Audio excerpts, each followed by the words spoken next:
Hi everyone, welcome to Elite's Weed of the Week. The weed that we chose this week is not one that you're going to be seeing anytime soon really. It's Henbit. Henbit is a winter annual that typically will germinate sometime between late November and through early February. It's that weed with the purple flowers that everybody gets.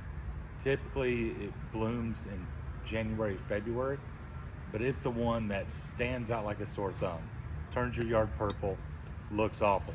The reason why we're talking about it now is fall pre-emergent season's just around the corner. That's what will control henbit. If you do a fall pre-emergent, say October, early November, that'll keep your henbit from coming up at all and turning your lawn purple and your heart blue.